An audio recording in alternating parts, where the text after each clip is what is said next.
au domaine d'eau à Montpellier. On est sous les oliviers. Le domaine est vraiment déjà très sympa.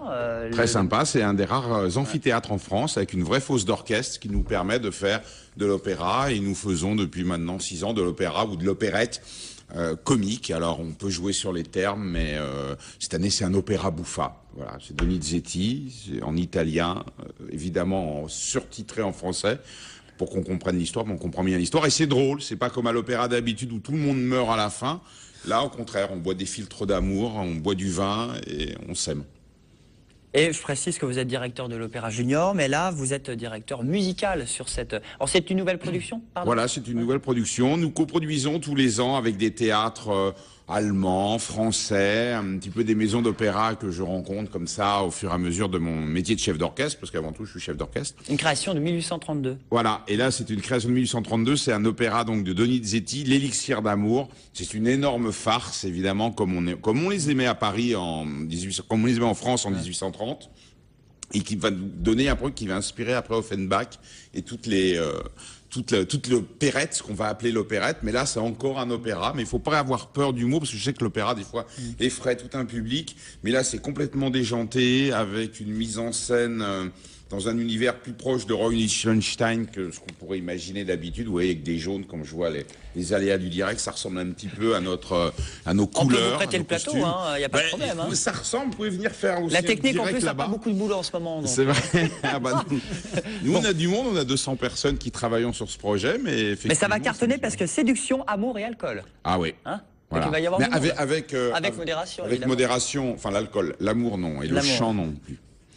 Vous sortez un peu quand même l'œuvre de son contexte original, là c'est totalement... Oui, absolument, c'est la volonté. Alors l'histoire originale, pour faire court, c'est évidemment, il est pauvre, il est timide, elle est riche, il est Adina amoureux. Et Nemorino. Voilà, Adina et Nemorino. Et évidemment, il y a le beau Belcore qui est à côté, qui lui frime un peu. C'est le prof de boxe, lui. Voilà, et donc c'est le prof de boxe. Et le petit Nemorino Quétan va aller voir le prof de chimie qui va lui faire boire un élixir en disant avec ça tu prendras des forces. En fait, chez nous c'est du Faugère, hein. Il faut bien faire un peu de promotion locale. Normalement dans l'opéra c'est du Bordeaux. Et nous on a un peu dévié. De toute manière, comme on a complètement dévié la mise en scène, on pouvait rajouter le Faugère. L'élixir d'amour. Voilà, et c'est l'élixir d'amour. Donc cet élixir, il va en boire, ça va lui donner des forces à ce jeune ténor, et il va arriver finalement à séduire et à faire pleurer la jeune femme. Et ce qui donne l'air le plus célèbre de l'opéra, Una furtiva lagrima, c'est cette larme qui va trahir son amour. Et voilà. On regarde un extrait, l'élixir d'amour, c'était lors des répètes, il y a quelques jours, tourné par l'équipe de TV Sud, au Parc des Expos d'ailleurs. Absolument. Pas sous les oliviers, mais voilà, on s'entraîne, regardez, c'est plutôt sympa. C'est l'opéra L'Élixir d'amour c'est une histoire d'amour entre Adina et Nemorino. C'est un charlatan, dulcamara, mais chez nous, il donne un cours de chimie et il fait apprendre aux étudiants comment faire du vin. Mais Nemorino, il prend mauvais ça, il pense que ce soit un élixir d'amour. Ce qu'il fait, il lui demande une bouteille pour évaluer son amour d'Adina.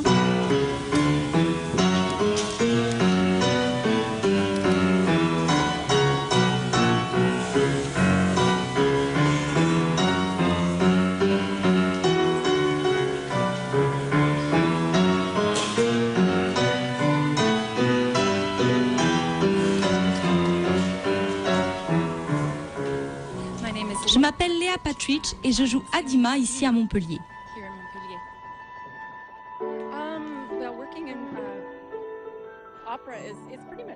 Le travail dans l'opéra est assez classique, mais ce qui est fabuleux, c'est que bien que cela soit normalisé, c'est tout de même merveilleux de pouvoir voyager à travers le monde, tous ensemble, et de voir que toutes les cultures peuvent s'unir à travers un art. C'est une belle chose. Ce sont des émotions que l'on vit ensemble. C'est magique.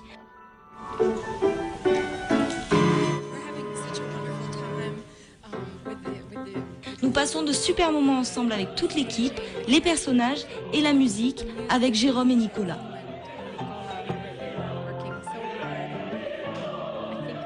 Nous travaillons très dur et je pense que le public va vraiment apprécier les sentiments que nous avons pu réunir et de voir que nous nous sommes beaucoup amusés.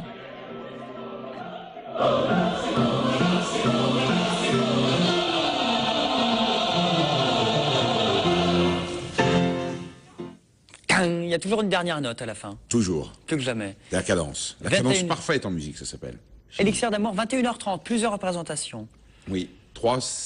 5, 7 et 9 juillet prochain à 21h30 à l'amphithéâtre du Domendo. Et ça dure 2h30 environ de Pas, spectacle. oui, ça dure 2 heures. C'est des spectacles assez concentrés où le rire et la musique font partager des moments merveilleux sous les étoiles de Montpellier. Effectivement, au Domendo, à l'amphithéâtre. Absolument. Entre 14 et 38 euros, ce qui est assez correct pour de l'opéra. Toujours, mais ça tarifaire. c'est une volonté j'allais dire montpelliéraine.